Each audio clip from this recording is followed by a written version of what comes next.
Teamaster1978. My good friend Shane made a video where he yet again asks a question of any atheist who wants to answer.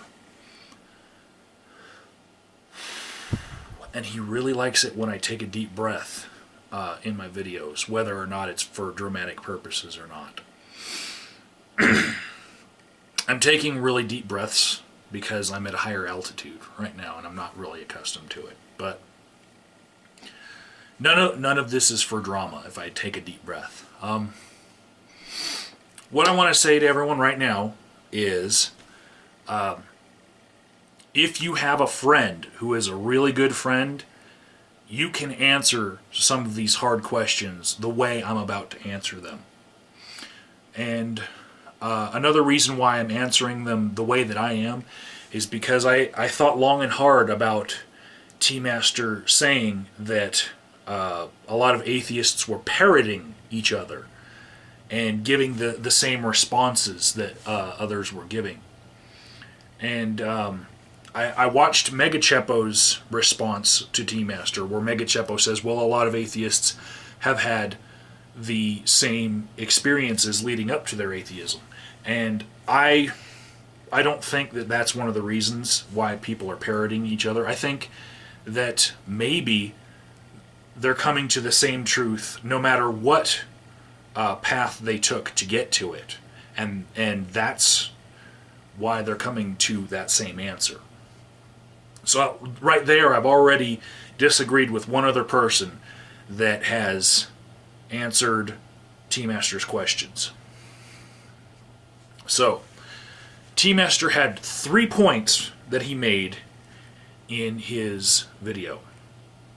He says that if you don't know his God, if you don't believe in his God, then there's no way for you to know truth.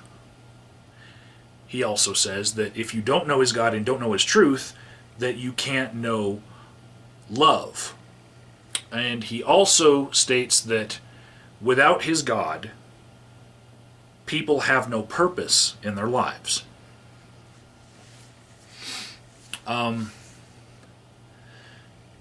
First of all, as far as the truth thing, I'm going to make this very short and simple for everyone. No credible facts have ever come to the world through faith. Every credible fact comes to the world through verification and evidence. And if your knowledge of your God is through faith, then it's not credible.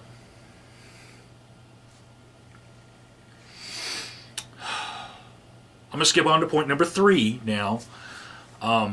Like many other atheists, I will tell you that without God in my life, I still feel like I have a purpose. And that purpose comes from my choosing. And I have had external purposes bestowed upon me. I've had responsibilities that other people have needed me to fill. But I'd say for the most part, we all make our own purpose. And for some people, that purpose is just, the responsibility of choosing their own purpose is a little bit too much to bear. So they rely on other people to make their decisions for them. And religion is one of the ways to get an external purpose without really having to choose one for yourself. And it's a cop-out on the responsibility you have to yourself, really. Now, on to the biggest point of Teamaster's video. And I really think that he was a little emotionally distraught during this. But I think that my answer to him, it's going to be unique in that I have a personal relationship with Shane. And I don't feel like this is taking the answer too far because we are such good friends. in order to prove the point that atheists who don't believe in his God can still have some concept of love that might not be the same as his, but could still be considered love under their own definition, I'm going to make a mockery of my friend Shane's relationship with his fiancée. Are you all ready? Here we go. Everybody meet Shane and Renee. See that hottie patati right there? She is gorgeous. See that crazy troll right there? How could she not love him? Okay, here we go. Here's my mockery of Shane and Renee.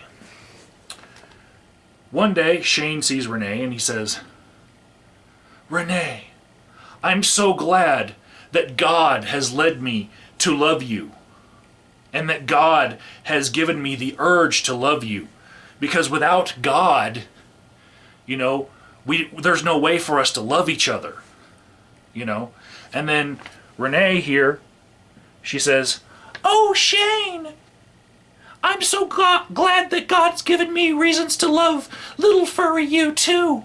Because if it weren't for God, I'd be disgusted by your dreads. I wouldn't like your style of music, and I would just run the other way. But somehow, some external magical force from the sky, from God, has led me to love you, and I'm so happy for that." Shane, when you can think of a reason for loving Renee, aside from God telling you that you have to do it, then maybe you will understand how people who don't believe in your God love each other.